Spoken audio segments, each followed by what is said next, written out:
Apakah benar apabila suami memakan penghasilan istri hukumnya haram?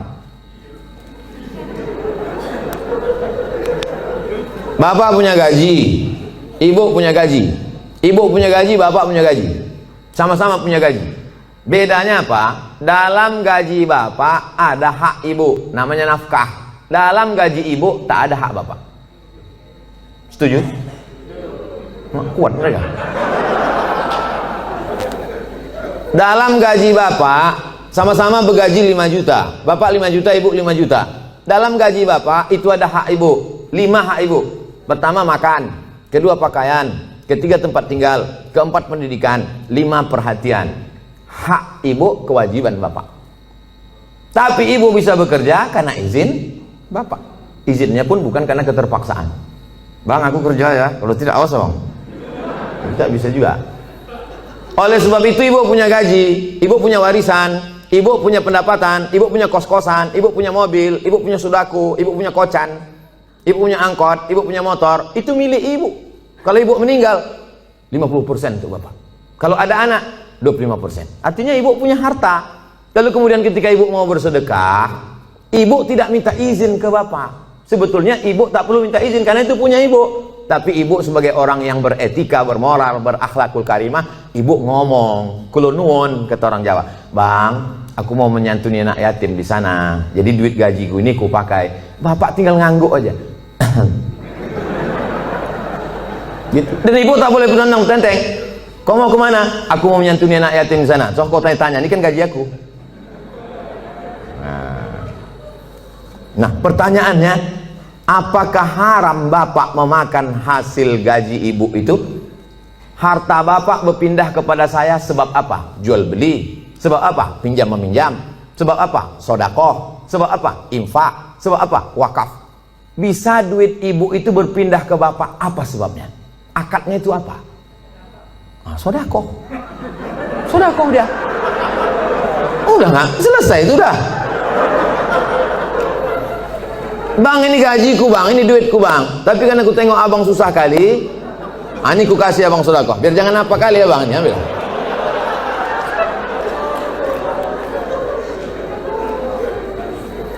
Assalamualaikum Ustaz. Semoga Ustaz sehat-sehat. Amin. Mau tanya Ustaz, apa hukumnya orang tua yang tidak mengakikahkan anaknya? Apakah masih bisa apa hukumnya orang tua tak mengakikahkan anaknya?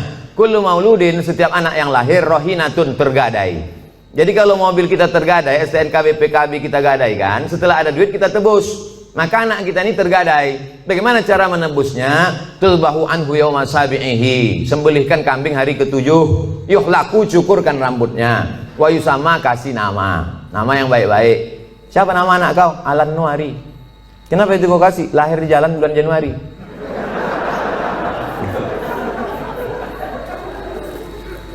Kasih nama yang baik-baik, cukurkan rambutnya karena itu rambut kotor di dalam, lalu kemudian sembelihkan kambing hari ke-7. Tak ada duit hari ke-7, hari ke-14. Tak ada duit hari ke-14, hari ke-21. Lewat 21 tak usah tengok tanggal lagi. Setahun, 2 tahun, 3 tahun, 5 tahun, taman SD, taman SMP, taman SMA.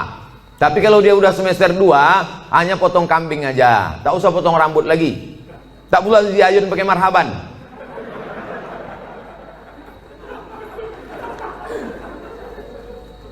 Apakah masih bisa diakikahkan setelah anak itu sudah besar Pak Ustadz?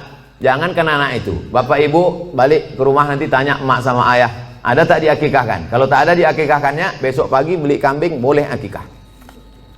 Akikah saja, yang pula cukur rambut, begundul semua pegawai besok.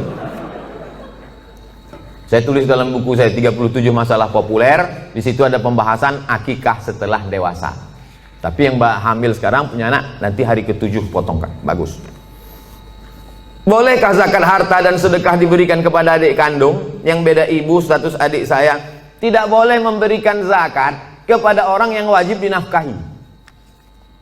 Bapak, Mama, ini 5 juta zakat abang sekaligus belanja kita bulan ini. Bapak wajib menafkahi ibu, maka bapak tak boleh berzakat kepada ibu. Tapi ibu boleh berzakat ke bapak. Itu bedanya. Ibu boleh berzakat. Bang, ku tengok abang udah agak-agak fakir miskin nih bang. Nah, jadi bang itu zakat. Tengok susah kali kau bang. Nah, ini pakailah ini. Ini gajiku bulan ini. Ibu bergaji sebulan 10 juta. 1 juta 25.000, 2,5%. Jadi kalau 10 juta 250.000. Nah, ini zakatku bang 250, yang 750 ini sedekah. Adapun infak nanti ku tengok prestasi ya bang.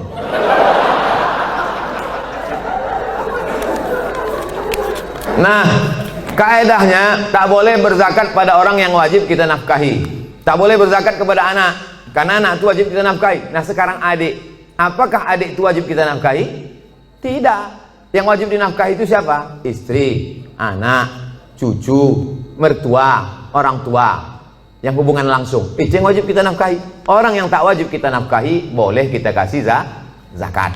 Kalau kita bersedekah pada orang jauh, nilainya 1 sedekah. Tapi kalau kita bersedekah pada orang dekat, nilainya 2. 1 sedekah, 1 lagi silaturahim. Tapi banyak orang tak mau sedekah ke keluarga dekat. Kalau sedekah sama orang lain, kok kenapa tak sedekah sama saudara? Payah saudara nih Pak Ustadz, dikasih sikit-sikit kali katanya. Bagaimana menghadapi suami yang berselingkuh?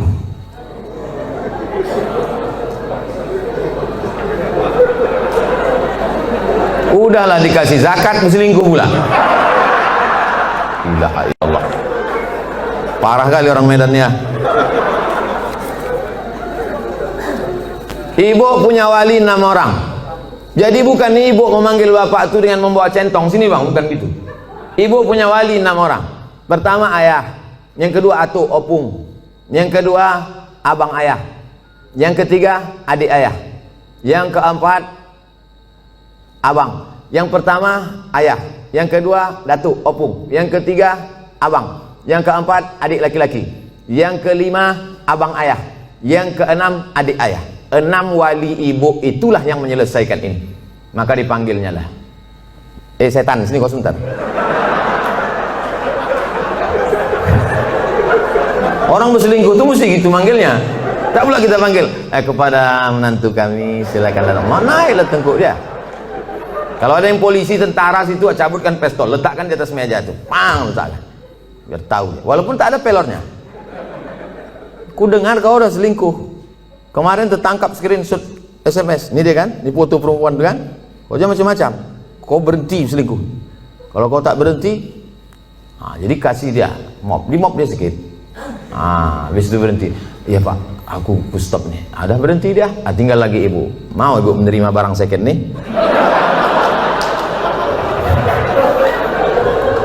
Kalau ibu kata ibu, Pak Ustadz, aku ikhlas menerima dia Pak Ustadz, tak bisa aku berpindah ke lain hati Pak Ustadz, terimalah dia.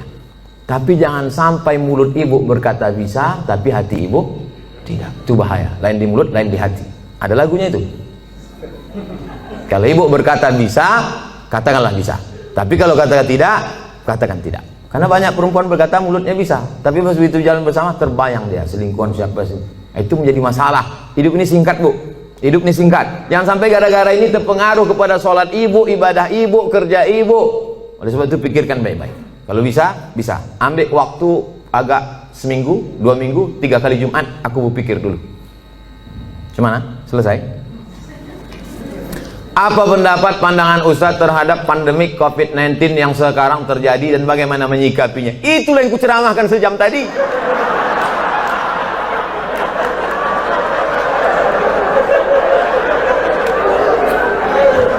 Itulah yang kucakapkan dari tadi. Mungkin pertanyaan ini ditulis sebelum tadi datang diserahkan ke panitia. Jadi sebetulnya sudah terjawab. Kalau tak terjawab juga, tinggal tonton aja Ustadz Abdul Somad official channel. Subscribernya udah 1 juta. Mana tahu nanti dicarinya yang mana channel itu yang ada 1 juta subscriber. Jika kita mengetahui bahwa pasangan hidup kita telah mengikuti ajaran Syiah, apa yang harus kita lakukan? Apa hukumnya? Perbedaan kita dengan Syiah ini 5. Yang pertama, Syiah wajib mengimani imam 12. Sedangkan rukun iman kita 5. Antumina billah wa malaikatihi wa kutubihi wa rusulihi wa yaumil akhir wa biqadri khairihi wa syarrihi. Sedangkan dia ada rukun imannya lagi, beriman kepada imam yang ke 12 imam. Siapa yang tak percaya kepada imam 12 kafir. 2, mereka mencaci maki sahabat Nabi. Karena kata mereka setelah Nabi meninggal itu mestinya penggantinya Sayyidina Ali. Lalu kata mereka Abu Bakar dengan Umar itu merampas khilafah Ali, dan sahabat yang lain diam melihat kebatilan. Maka sahabat-sahabat Nabi itu kata mereka kafir. Yang ketiga, kata mereka ada Quran yang disebut dengan Mushaf Fatimah, tebalnya 3 kali lipat daripada Quran ada kamu sekarang. Kenapa buktinya musabaqah tilawatil Quran mereka pakai Quran yang ada sekarang? Kata mereka, sebelum Imam Al-Qaim, mereka menunggu imam yang ke-12. Imam yang ke-12 itu katanya bersembunyi di Sirdab, di bukit di Irak, dalam terowongan. Itu mereka tunggu-tunggu, belum keluar lagi. Nanti kalau keluar imam yang ke-12 itu, dibawanya kitab yang asli, sementara yang asli itu datang, pakai aja yang KW ini dulu, kata dia. Yang keempat, mereka ada meyakini namanya taqiyah. Taqiyah itu, kalau di tengah orang ahlu sunnah, pura-pura dia ahlu sunnah. Kalau di sini banyak Muhammadiyah, pura-pura dia Muhammadiyah. Kalau di sini banyak Al-Wasliyah, pura-pura dia Al-Wasliyah. Kalau di sini banyak NU, pura-pura dia NU. Kalau di sini banyak ahlu sunnah, dia bilang Sunni. Kau ini Syiah apa Sunni? Aku Sunni. Kalau kebetulan banyak Syiah, kau sunnah apa Syiah? Aku Syiah. Kalau kebetulan situ 50-50, kau sunnah apa Syiah? Aku Susi.